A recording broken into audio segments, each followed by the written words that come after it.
Hey y'all, it's three is a magic number, and I just wanted to touch on something that I think or feel was not addressed concerning Black Panther, and it's about Black Panther attack on the shaman. Now, this thought just occurred to me as I was doing my dishes. Okay, I thought that who's that guy who played Zuri the shaman in Black Panther, Forrest Whitaker? Yeah, I thought Forrest Whitaker did a terrible job as a shaman.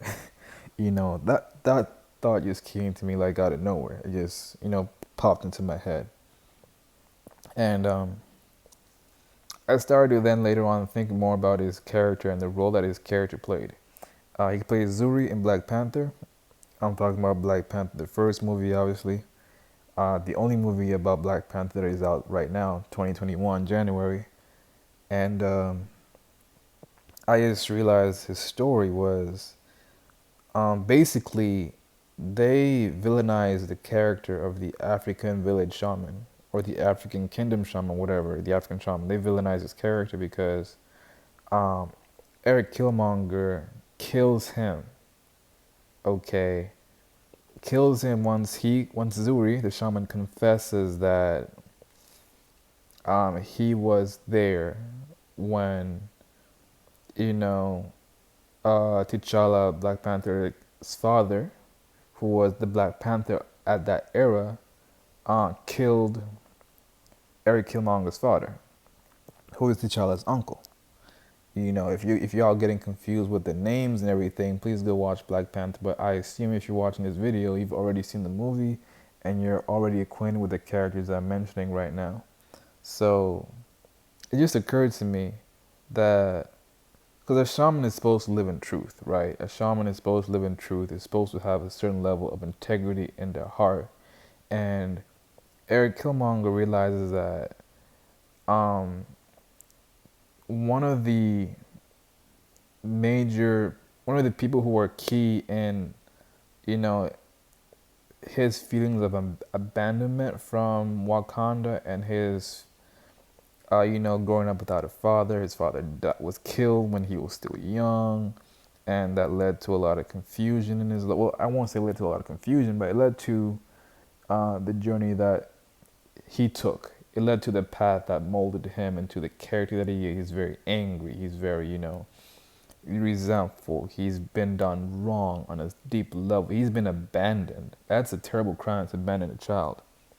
And to think that an African shaman would play a role in abandoning a child, and in this case he represents the kingdom of Wakanda. For him to be in on the concept of let's abandon this child and go back home and keep it a secret, don't tell nobody, that is so wrong, and that is so wrong in character.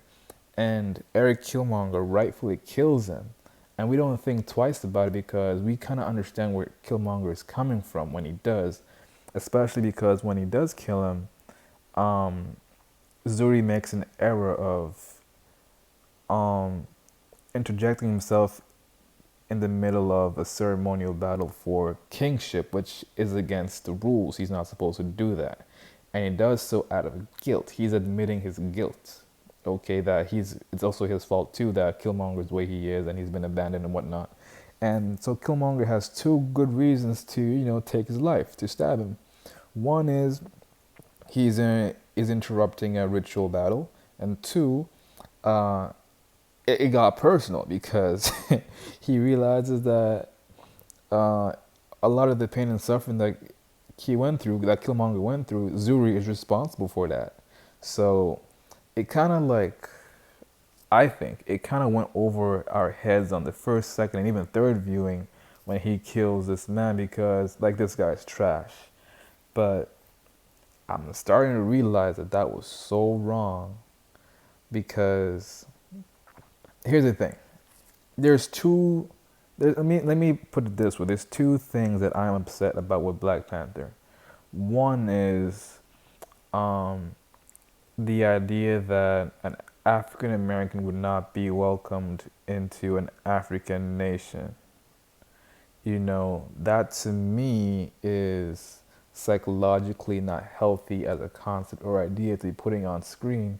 And that was, Eric Killmonger's experience, and I feel like a lot of Black Americans watching this video, trying to reconnect with their roots or explore their roots, they would see themselves in through the character of Killmonger, and I feel like psychologically or in some way it really hit them in their gut, subconsciously or even very consciously hit them in the gut. The fact that you go to an African country and they don't treat you like one of them, which I feel is not a good message to be putting out, especially when you want Black folks around the world to sort of understand who they are, understand each other, and build bridges and stuff like that. That kind of stuff, Pan Africanism, whatever you want to call it. But I think it's part of the healing process for Black folks to respect one another across the world. Period. That's one thing I don't like about Black Panther. The second thing that I realized I didn't like about Black Panther was uh, the villainization of the African shaman, because there was no reason why he had to even be there or be in on this lie. You know, was he there? I don't think he was there in the scene. I'm not too sure, but he was in on the lie. I gotta watch again. Actually, yeah, he was there. I remember now. He was there, and he was a spy. What's a shaman in supposed? What's a man who's supposed to be a shaman in training doing as a spy overseas? That makes no fucking sense. Okay, so this character, even if he goes back to Wakanda, he does not need to be the shamanistic character. That is like, because there's nothing shamanistic about his initial role back in the day when he's a spy who was also spying on Eric Killmonger's father, and who's also in on the lie of that we left a kid behind, we're gonna cover it up. There was no reason to put a shamanistic character there, but they did. There was no reason to tie Zuri into a shamanistic role and villainize him, and by association his shamanistic role in the kingdom as well. I just, because the shaman of Wakanda could have been any other person, really. It could have been any other character who had no ties, or the person who was part of the deception or the crime against Eric Killmonger's family and father, whatever. It didn't need to be the same as the shaman, and to tie it together, right? Okay, because Killmonger pretty much represents the spirit of African revolutions, or the African revolutionary who is like, by all means necessary. He's like, he draws the fucking line. He is not playing no games. He's like, justice for my people. And that's a spirit that a lot of, Black folks are connecting with, and it's a good spirit to have. It's good to be consciously aware of, that you deserve better, and to not settle for less. It's righteous anger. It comes from a good place. And it's part of, when a lot of Black folks wake up to really understanding their predicament in this world, they feel and resonate the way Killmonger feels. And even when you watch the movie, like everything Killmonger said, not don't gotta focus too much on what he did, but what he said was key from the very beginning. The way they set up his character in the opening scene, he is in a British museum looking at African art and telling the people there that they stole it. So he knows what's up, and people who watch that show, he was like a hero hidden within, I suppose, a supposed villain character. But everything he said was on point. So like, we resonated with him so much. The thing is, as an occultist or as someone who knows game, right, who knows how high this game goes or the levels of this game, let me put it this way. Well, I'm going to tie in things that Dr. Umar Johnson has said, as well as other, and other occultists have said, which is the people who have their boots on Black folks' necks, the only thing that they really are afraid of is potentially loss of life, loss of finances, and black magic. Okay? So the whole militaristic aspect of getting back at your oppressor black folks have already tried that and done it before. Like that is not a concept that is far fetched.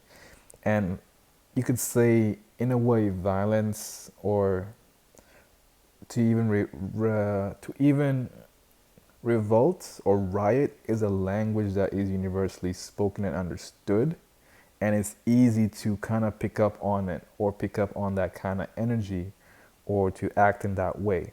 But the magical side of things is what is, there still needs to be a bridge that has to be crossed between, the way we think about, let's say, in the context of getting back at your oppressor, right? Because we're talking about Black Panther and Eric Killmonger and his character.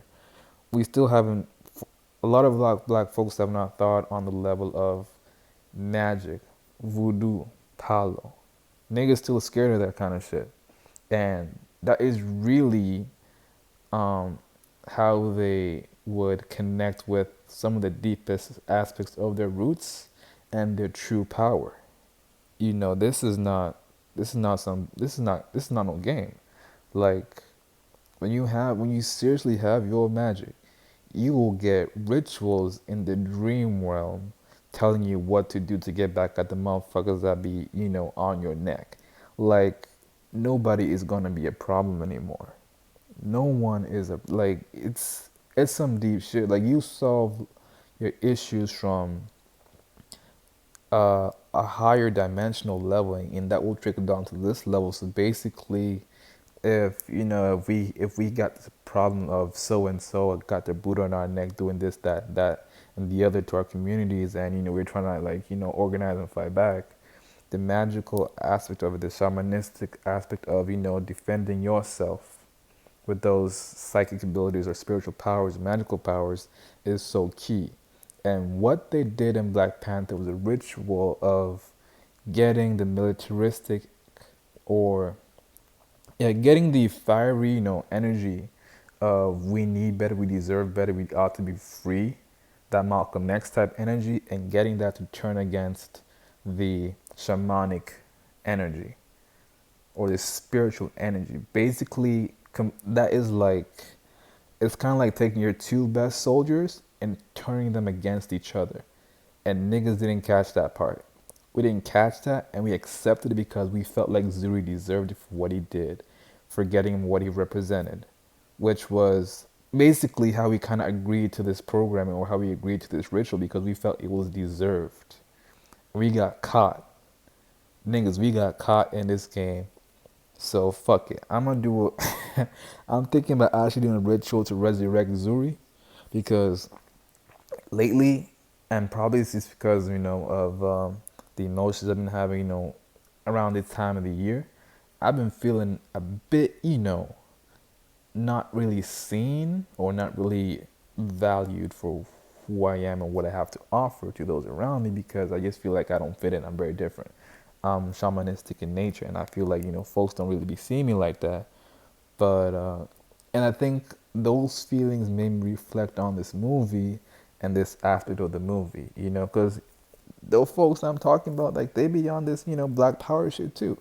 But sometimes I feel like they don't see me, Sometimes I feel like they don't understand when I mention, you gotta connect with your ancestors, and it kind of hits, but doesn't always. And I know this is like a lot of people can relate to what I'm saying on many levels and in many different scenarios, and it doesn't really have to tie into necessarily the whole Black Panther movie or the Black Panther effect if this, psychological ritual did manifest into anything at all. But at the very least, I do find it worth mentioning and talking about because I really feel, unless someone else has already, talked about this and, discussed this, and I'm just late to the party, but I feel like personally for me, it went over my head, and I feel like it may have gone over other people's heads as well. The other thing I know about Black Panther, which easily came my way, was the way that movie came across to me was kind of like Anja Maman with a dashiki on. It was still pretty much soft in a way where you were careful not to step, not to step over the boundaries of your Black power energy or your what I'm trying to say is with the involvement of that white dude who was like a CIA spy and he was like accepting to Wakanda and he was part of everything there. It was part of stopping the I suppose the world war for black people's freedom that Killmonger was about to start. And even the fact that the kingdom was divided on that issue. It felt like you were trying to go there but not going all the way there. It felt like you were trying to stroke black people's egos and not really, give them the image or the visions, excuse me, that they actually really were gunning to see. And in the end, it's really funny because T'Challa says that he actually learned his lesson from, the from Killmonger. He's learned his lesson from Killmonger, and it's what I think is it Okoye or whatever that the lady, that black woman who was a spy, who was always like wearing green or whatever. He's learned the lesson from her that we can't just abandon black people around the rest of the world. We got to look out for them too. Yada yada yada. And to demonstrate that he learned his lesson, he goes over to, I think it's Oakland, and he rents 3 buildings. Basically, what I saw him do, despite whatever the fuck he said, it looked like he started a fucking daycare. Like he took the idea of black folks around the world need to be free, and he buys 3 buildings or whatever. He buys a block and starts a fucking daycare, and to him that's the difference. Like if you were if you were a rich person, I can see that as a good move. But if you're one of the most if you're actually the most powerful nation in the world and happen to be a black nation, the best you could do is start a fucking daycare overseas to make a difference globally. That was actually a slap in the face. And T'Challa smiled when he said that shit. But in terms of his capability and ability and what he could actually contribute, that was very little. Extremely small. That was a drop in the bucket compared to what he could actually do, and what Killmonger was actually trying to talk about. That like the level of change Killmonger was gonna bring um, was gonna be cosmic. Was gonna be a whole new age for black folks versus what T'Challa actually implemented under the guise of I've learned my lesson. So I felt like that was also a slap in the face, and that came obvious to me. But what you know came to me tonight was the issue with Zuri and Zuri's character. This is what I really wanted to key on and talk about, especially when I think about him in the beginning of the movie when he was standing side by side with T'Challa's uncle, who's Eric Killmonger's father. We didn't know that he was going to be the shamanistic character. He was just a spy. He was just sent out on orders. We thought he was a regular dude. And then this guy basically happens to later on be the village shaman, which is unexpected, and we see him in this different role, right? And it's like it's just really slick. You know what I'm saying? It's just really really slick that they put on this costume. Like we look at this villainous character, we look at this backstabbing nigga, this dishonest figure, and we later on get to see, oh, he's the shaman now. He's like the most spiritual person in Wakanda. This is the guy, and he still has shadows he's not really felt. Faced and dealt with. When if you're shamanistic, you got to deal with shadow work. Like that's like spirituality 101, addressing and dealing with your shadow personality or your shadows. you know it was just a severe corrupt and deliberate corruption of the shamanistic character, and turning the righteous anger that black folks have against their own, like, true power, which is you can find it in the role of the shaman, turning turning all that righteous black power rage, you could say, against their own spiritual pillar. Y'all, are y'all getting this? I mean, do y'all really like know or and understand what I'm trying to say and what I'm conveying here? This subliminal like slap in the face right here. Anyway, I think I've explained myself enough. I think I've addressed this. What y'all got? What y'all think? Let me know in the comments. Let me know in the comments. But I really feel like this video needs to be shared, and folks need to like ponder about it and think about it. Let me know what y'all think. Appreciate if you listen this far. It's been. I just had to talk about this. I really just had to talk about this. Okay. Anyways, y'all have a good night. 3 the magic number. Take care.